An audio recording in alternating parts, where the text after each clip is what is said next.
ถ้าจุอันชีวิตจิตวิญญาณอีกรังแรงอันยัดแย้งพระเจ้าถ้าจุอันชีวิตอีกรังแรงดักความเชื่ออันยัดแย้งพระเจ้าถ้าจะเดินชีวิตอีท้อถอยอันก่อยแย้งเปลี่ยงอาเมียอากมูลอาการอาลดอาธนะอาสรีอากมูลเด็กเครื่องบลีแล้วอีจะท้อถอยอยู่ยบเกร็งอันนั้นมกนยบเกร็งเพราะยัดแย้งอมแอมเดแย้งกันเวรเดอำแย้งได้จงลงพระเจ้าถ้าอีอำแย้งได้จงอีก็ลงพระเจ้าถ้าอีแย้งได้จงอีจะอำลงพระเจ้าถ้าอีแย้งได้เดจิเกลนะอีจุเดจุเบือนเกลนะอีจุเบจุมาเกลนะอีจุอาจุระมังหลังจากนี้ก็เกิดเครียดเราแย่เครียดและท้อถอยและอวดแกลนแล้วก็จุเดจุเบือนอำเบือนแห้งเครียดหลังจากนี้ก็คัดแย้งยอปริยอหรือซอกหาโดยทุกวิธีทางโดยเป็นเมื่อน้ำพระทัยพระเจ้าโดยเป็นเมื่อพระเจ้าเห็นดีเห็นชอบบิเมื่อพระเจ้าจุเดนอีเบือนเมื่ออีจุเดอีจุเบือนอีจุอาดาเวลาพระเจ้าดากุยเลอะสักควรจะอาควรจะเบือนนี่คือปัญหานำเดอีโลจำกนพี่น้องเลยขอพระเจ้าเมตตาอันอีแย่งดันเดแย่งตะจง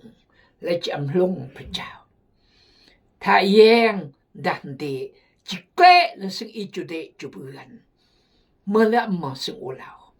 ครอสไม่เลิกก่อนกุมุตุสรีโลจำลอยจำกนยัดดลาวไทยจีนเวียดนามอเมริกาแคนาดาฝรั่งเศสสกีเลิศเงียมไก่บุบบอมเมดละวางดลายการชีวิตกีน้องอาวังชีวิตกีน้องอางอรอาจันตรอกอาหตุนตงและอารงอารวยขอพระเจ้าโพดอวยพรก่อนกมุตุสรีโลยจิมลักจิมคนเลิศเงียมที่บอกดแชร์กดไลค์และคอมเมนต์เลิศเงียมที่บอติดต่ออีกอธิษฐานเพื่ออีกขอพระเจ้าอวยพรเอาละฝากเรารักโอกำรากรจะรอบรวยจำกนขอฝากเรารักเอี้ยจะรอสิทธิาบิบาลอาจารย์ครูสอนผู้รับใช้พระเจ้ารวยจำกนมาบอยและนักเรียนนักศึกษาปัญญาชนและมาจำกึนสตรีที่รักพระเจ้าและยงเท่ามาแก่รวยจำกนขอพระเจ้าอวยพรบ่อันบ่ลำเบอเลยยัดกลางอันเปรเรอันยาอันยัดเลอะเบอลำอันเบื่อนเหาะเมอันเบื่อนเหาะมากโว้โดยพระคุณเดชพระเจ้าสกีจิกาแย้งระเบียบหนังสือ2 โครินธ์บท 4 ข้อ 16ดำเนินชีวิตโดยรอเสือดำเนินชีวิตโดยรอเสืออัมมาโดยรอกุยตรงกันข้ามรอเสือกับรอกุยก็คือกุยยมัดสบัดยตีกนี้สิ่งมนุษย์อีต้องการแต่พระเจ้าต้องการอันอีเสือความหมายเสือคืออำกุยเม็ดปะเมื่อฮือเคลื่อนสวรรค์เวรกายพื้นอีเด แล้วก็อำเกยกูนแล้วก็อำเกยเมกแล้วก็มาเมื่อบุพพระเจ้าเป็นต้นเป็นตัวแล้วก็พื้นอีเดก็อำอาแต่จริงสัมผัสเบื่อนโดยความเชื่อดีและพระวจนะพระคำพระเจ้าหมอกลอยยิ้มแนวมอกยาพระคำพระเจ้าขอบคุณพระเจ้าสรรเสริญยกย่องพระนามพระองค์เทิดทูลบูชาพระเจ้าเพราะพระองค์เมื่อพระเจ้าได้พระเจ้ากษัตริย์ได้กษัตริย์เมื่อนายได้นายเมื่อจอมเจ้านายโอ้ฮาเลลูยาจริงอีสัมผัสเบื่อนเมื่ออีเชื่อพระเจ้าแท้จริงสัมผัสเบื่อนด้วยความเชื่อดีและความชีวิตดี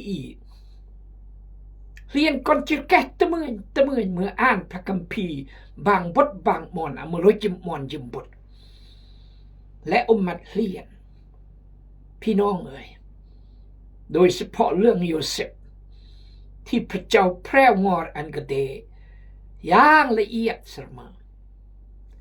ปลอยยัดพระคัมภีร์เล่มกีแต่โอเชื่อโอดื่มสะอาดพระเจ้ายัดพระคัมภีร์เล่มกีถ้าพี่น้องอ่านตั้งแต่ปฐมกาลต้นเนิ่มรานจนรอดกันสุดวิวันโดยความเชื่อและความจุเนื่องจุเข้าใจบิอาหมจะเที่ยงสามอาพระเจ้าอาหมจะแก้ตัวสามอาพระเจ้าอาหมจะอันโอลบย่อลบกายสามอาพระเจ้าโดยเฉพาะชนชาติอิสราเอลยัดยมือกีเมื่อในปฏิเสธสามชนชาติที่พระเจ้าสร้างเขื่อนพิเศษจากอับราฮัมอิสาคยาโคบโอ้ฮาเลลูยาสรรเสริญพระเจ้าสรรเสริญพระเจ้าฮาเลลูยาสตุการในพระเจ้าขน้อยซื่นสมยินดีแจกกลองตอมพระเยือมสลับพระคำพระเจ้าเมื่อความจริงและเมื่อชีวิตขอพระเจ้ารับเกียรติและขอพระเจ้าอวยพรรวยจำก้นทิมยังขอพระเจ้าอวยพรคำแพงหลัก32ได้เสื้อพระเจ้าย้อนยังพระคำพระเจ้ารายการเด็กกำมงอีขอพระเจ้าอวยพรกับปกำระปะเกอครอบครัวสุขภาพร่างกายกับพงเลยขณะที่ท่านขอพระเจ้าประทานสติปัญญาคนเดและจอยอันพระคำสกีเกิดเปล่งเกิดร่างชีวิตพี่น้องอธิษฐานขอพระเจ้ารับเกียรติเพียงผู้เดียวได้ยือพระสุขิตเจ้าอาเมน2 โครินธ์บท 4 ข้อ 16เมื่อดังนี้พวกอีจึงท้อถอยถึงแม้ว่า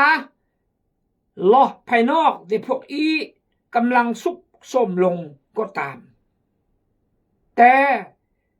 ใจภายในของพวกเฮานั้นก็ยังเจริญขึ้นไม่ทุกๆวันฝ่ายความทุกข์ลำบากอันเบาบาง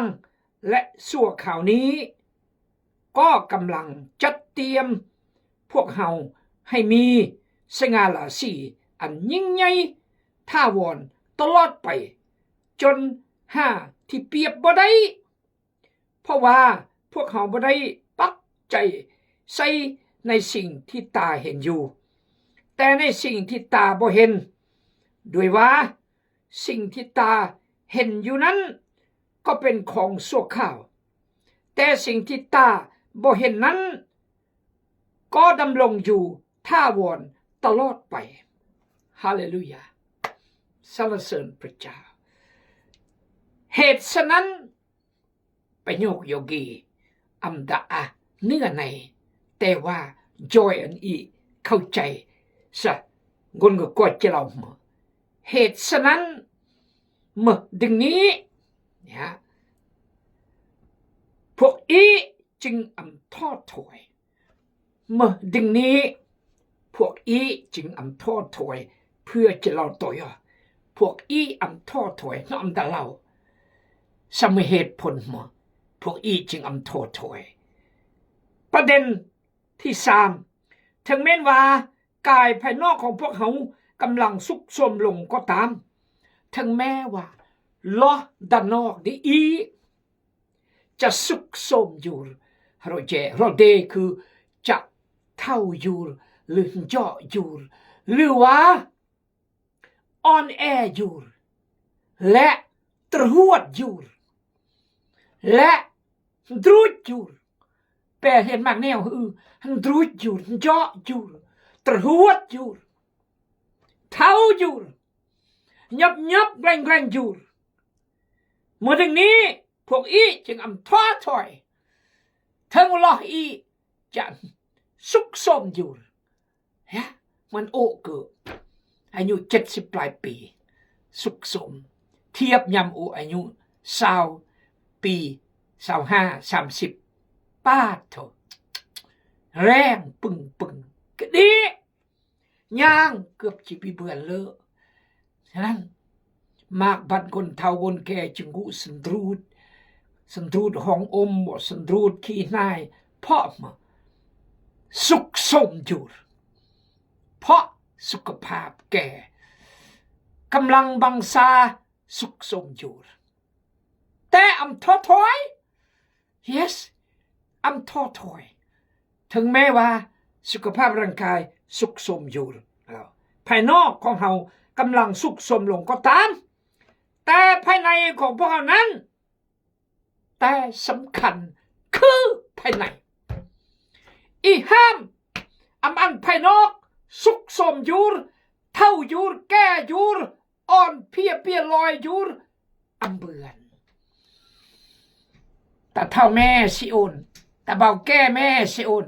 แต่เบาสุกสมแม่แต่เบาตรวจแม่น้องอาแรงแม่แต่งตามแม่จุดแต่งแม่ไม่ได้เพราะละอีย่อตามอายุการและตามวัยดีหันรู้จูนี่คืออาจารย์เปโลสอนอีไหนสิ่งสำคัญคือภายใน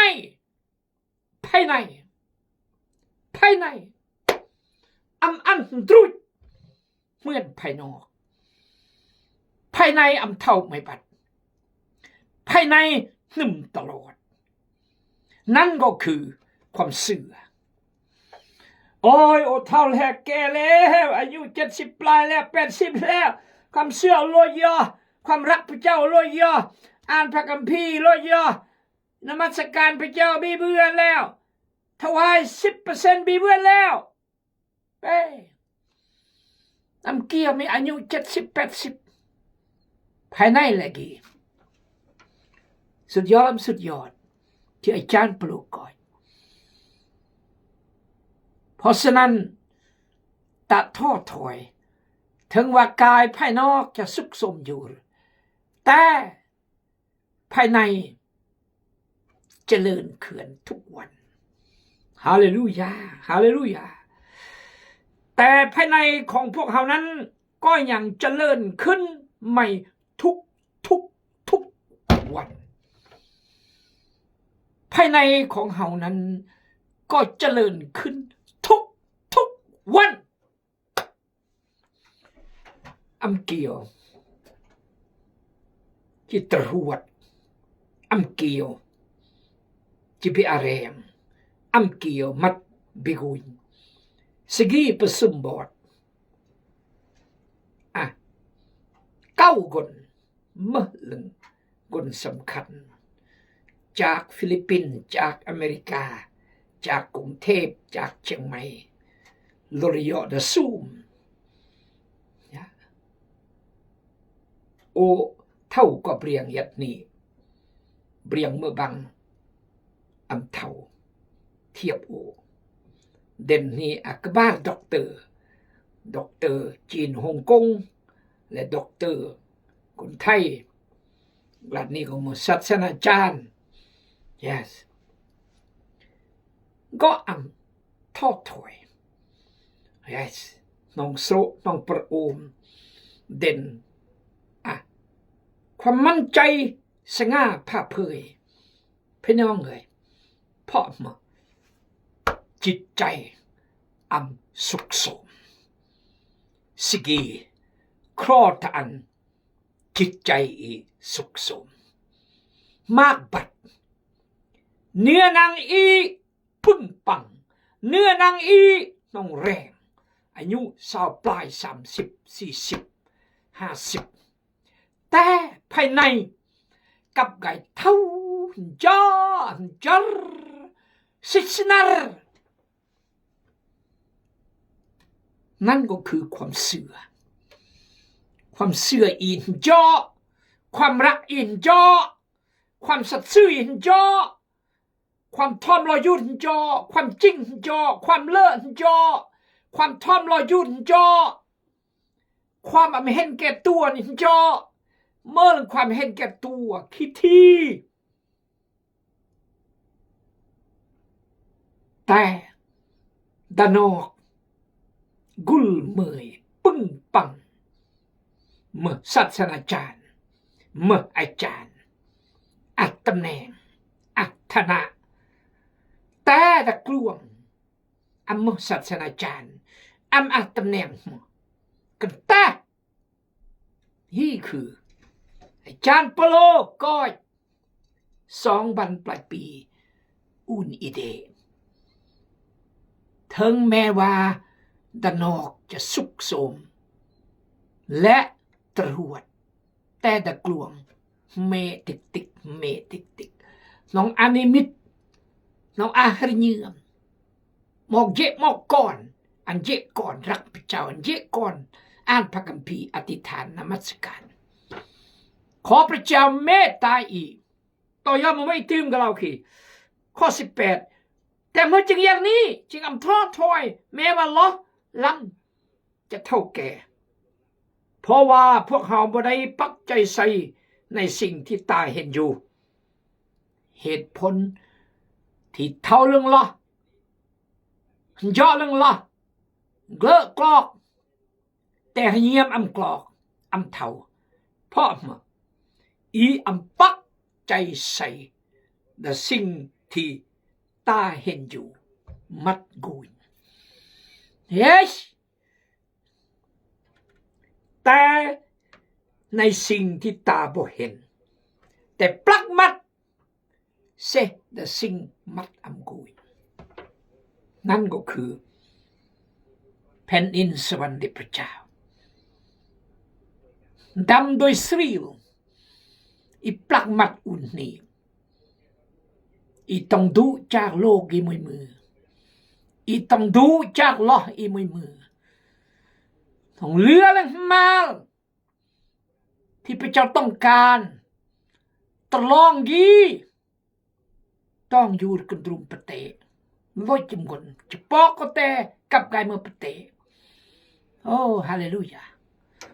ขอบคุณพระเจ้าเสมอพระคำพระเจ้าเพราะปลักมัดยัดสิ่งมัดกุย yes ในสิ่งที่ตาบ่เห็นด้วยว่าสิ่งที่ตาเห็นอยู่นั้นก็เป็นของชั่วคราวสรุปสิ่งที่มัดกุยก็ชั่วคราวตึกน้ำมันตึกประเทศยูเครนและปาเลสไตน์นี่กำลังถล่ม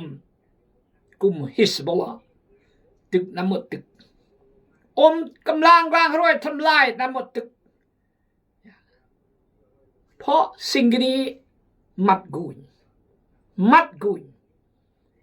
ลอกก็มัดกุยวัตถุมัดกุยเนี่ยกระบวนมัดกุยฟิลมัดกุยทุกสิ่งที่มัดกุยก็จะไล่อยู่ทุกสิ่งที่มัดกุยก็นี่ไล่ไม่บัดขอพระเจ้าเมตตาที่จะปลักชีวิตอุ่นแต่สิ่งที่มัดกุยแม้ว่าเราจะเท่าแม้ว่าเราจะสุขสมแม้ว่าฐานะจำแม้ว่าชื่อเสียงจะเปิดตำแหน่งจะเปิดอำนาจจะเปิดบทบาทจะเปิด เมื่อก็ปื้อแต่มวยแนวที่อำลายมวยปัดนั่นก็คือจิตวิญญาณที่บิลลี่กรแฮมเล่าตลอด soul and spirit never disappear จิตวิญญาณที่ยัดยกพระเจ้าฮาเลลูยาสรรเสริญพระเจ้าแต่ในสิ่งที่ตาบ่เห็นแต่หัวอีจิงอำอ่อนแอพออีปลักมัดอูนสิ่งที่มัดอำกุนด้วยว่าสิ่งที่มัดกุนก็ดีก็มาสั่วข้าวแต่สิ่งที่มัดอำกุนก็ดีก็ดำรงอยู่ท่าวรตลอดไปสิ่งที่กาจากย่อๆพี่น้องจะปลามัดได้อูนอย่างมั้งอูนอย่ามัดกุนและอูนอย่ามัดอำกุนเลือก your choice ภาษาอังกฤษ your choice เมบาเลือกเองเลือกจะปลัดชีวิตแต่สิ่งที่คุณอย่ามัดหรือจะปลัดชีวิตอุ่นแต่สิ่งที่คุณอย่ามัดยัดโยอีแม่แต่เล็กกำพร้าสะกอกยอจมือพลิบตาเดียวจะไปอาเกลพลิบตาเดียวจะไปอากำพร้าสกีกุนคลิปที่อาจารย์ยูเมียนใส่ยับตาภาคเหนือเวียดนามอาจารย์ยูเมียนอยู่ฮับพี่น้องดามวยกุ้งสิดากางพี่น้องอำเล่าสมคริสเตียนละมคริสเตียนพอดีเราสรวดเจ้าห้องอมนออำสะดวกเลยนะเมื่ออำเนืองเกอก็เลยย่างย่อขอสมาเถอะอาจจะนุ่มย่อมันตะบรีพอดีขอสมาเถอะสุดนุ่มเวรสมอดจิกายกางพอดีปะเตะปูดจูรตรูดจูรทับกลางหลังนี้อันตุเล็กปั๊บเลยคนนี้ตะกลวงนี่บาท3-4 คนหันเล็กขอบคุณพระเจ้าที่อันเกอยอนุ่มตะมบังถ้าเกออยอนุ่มตะมบังเบียแล้วอาจารย์เมียนคนนี้กุยฮูบกับเก่าพยานกี่แหละพี่น้องสิ่งที่มัดกุยพิษตาเดียวกับเราพึ่งไปเลยพี่น้องเอ้ยขอพระเจ้าเมตตาอีกที่จะปลักมัดอีอูนสิ่งที่มัดอำกุยและตุ้ยอำเบือนและอำเมอเขื่อนเบือนนอกจากลูกยอดอีจะเขื่อนบุพพเจ้าที่อีเสือและบุพพเจ้าที่บ่อำเสือเหมือนยอเพราะเมื่อพระเจ้าได้อิโรจมนก็สร้างอีกแต่รวยม่านสตานที่ก็สร้างเขื่อนก็หมดตัวเกอทับมนุษย์อดูจากพระเจ้าพระเยซูจูรผู้ยันประกายกายพระเยซูเขียมครุกนรกจำยัดตีรวยจำยัดดับมาจำตั้งราบอีกบุบยอแม่มือต่อยอถ้าพี่น้องพลาดเสียใจขอพระเจ้าอวยพรอาเมน